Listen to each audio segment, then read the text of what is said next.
ಗ್ರಾಮ ಕೋಶ ಭಾರತದ ಭೂಪಟದಲ್ಲಿ ಗುರುತಿಸುವಂಥ ಕಾರ್ಯಕ್ರಮ ಬಹಳ ಹೆಮ್ಮೆ ಕೂಡ ಅನಿಸ್ತಾ ಇದೆ.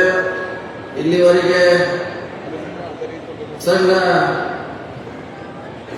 ಯಾತ್ರಾ ನಿವಾಸ ಇರ್ಬೋದು ಅಥವಾ ಇಲ್ಲಿರುವಂಥ ಸೌಕರ್ಯಗಳಿರ್ಬೋದು, ಅದು 20 ವರ್ಷಗಳಲ್ಲಿ ಪೂಜ್ಯ ಸ್ವಾಮೀಜಿಯವರ ಶ್ರೀ ಡಾಕ್ಟರ್ ಚಿನ್ನಸಿದ್ದರಾಮ ಪಂಡಿತ ಸ್ವಾಮೀಜಿಯವರ ನೇತೃತ್ವದಲ್ಲಿ ಕಳೆದ 20 ವರ್ಷಗಳಿಂದ ಈ ಭಾಗದಲ್ಲಿ ಅನೇಕ ಕಾರ್ಯಕ್ರಮ ಮೂಲಕ ಇವತ್ತು ರಾಜ್ಯವನ್ನು ನೋಡುವಂತ ಒಂದು ಘನಕಾರ್ಯ ಮಾಡಿದ್ದಾರೆ.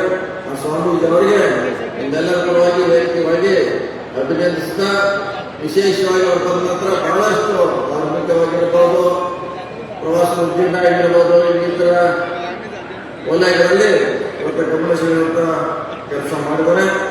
ಆ ಕಾರ್ಯಕ್ರಮ ಕೆಲಸಗಳ ಮುಂದೆ ಕೂಡ ನಿರಂತರವಾಗಿ ಮುಂದುವರಿತಾ ಹೆಚ್ಚು ಈ ಭಾಗದಲ್ಲಿ ಈ ಮಠ ಶೈಕ್ಷಣಿಕವಾಗಿ ಬೆಳೆಯಲು ಆಶೆಯನ್ನು ಮಾಡ್ತಾ, ಯಾಕಂದರೆ ಶಿಕ್ಷಣ ಬಹಳ ಮಹತ್ವದಾಗಿದೆ.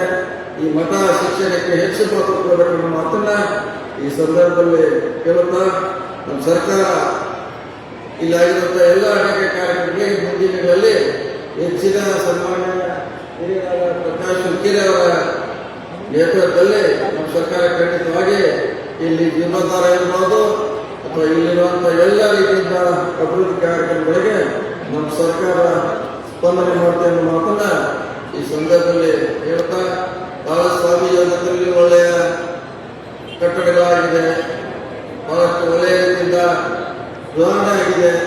ಈ ರಾಜ್ಯ ರಾಷ್ಟ್ರ ಗಮನ ಸೆಳೆಯುವಂಥ ಒಂದು ಉತ್ತಮ ಕಾರ್ಯಕ್ರಮ ಇವತ್ತಾಗಿದೆ ಅಂತ ಹೇಳಿ ನಾನು ಮತ್ತೊಮ್ಮೆ ಬಹಳ ಹೆಮ್ಮೆ ಅನ್ನಿಸ್ತಾ, ಖಂಡಿತವಾಗಿ ಮುಂದಿನ ದಿನಗಳಲ್ಲಿ ಸಿದ್ದರಾಮಯ್ಯ ಸರ್ಕಾರ ಈ ಯಡೂರಿನ ಭಾಗಕ್ಕೆ ವಿಶೇಷ ಅಭಿವೃದ್ಧಿ ಕಾರ್ಯಕ್ಕೆ ಗಮನ ನೀಡುತ್ತೆ ಅನ್ನೋ ಮಾತನ್ನು ಹೇಳುತ್ತಾ, ಮತ್ತೊಮ್ಮೆ ಶಿಕ್ಷಣಕ್ಕೆ ಮಠ ಹೆಚ್ಚು ಒತ್ತು ಕೊಡಲಿ ಅನ್ನೋ ಮಾತನ್ನು ಹೇಳುತ್ತಾ, ಬರುವಂಥ ದಿನಗಳಲ್ಲಿ ಇನ್ನು ಅನೇಕ ಶೈಕ್ಷಣಿಕ ಕಾರ್ಯಕ್ರಮ ಇರ್ಬೋದು, ಧಾರ್ಮಿಕ ಕಾರ್ಯಕ್ರಮವನ್ನು ಕೂಡ ಹೆಚ್ಚಿನ ರೀತಿಯಿಂದ ಅಭಿವೃದ್ಧಿ ಹೊಂದಿರುವ ಮಾತನ್ನ ಹೇಳುತ್ತಾ, ಈ ಕಾರ್ಯಕ್ರಮಕ್ಕೆ ನಾಳೆಗೆ ಉಪಸ್ಥಿತಿಗಳನ್ನ ಬರ್ಮಾಡಿಕೊಳ್ಳಬೇಕಾಗಿದೆ.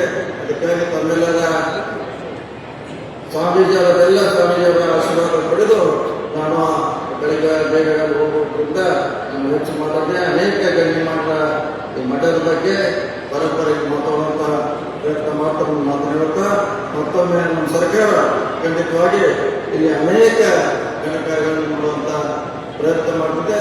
ಎಲ್ಲ ರೀತಿಯಿಂದ ಅಭಿವೃದ್ಧಿಗಾರಿಗೆ ನಮ್ಮ ಸರ್ಕಾರ ಸ್ಪಂದನೆ ಮಾಡುತ್ತೆ ಹೇಳಿ ಮಾತು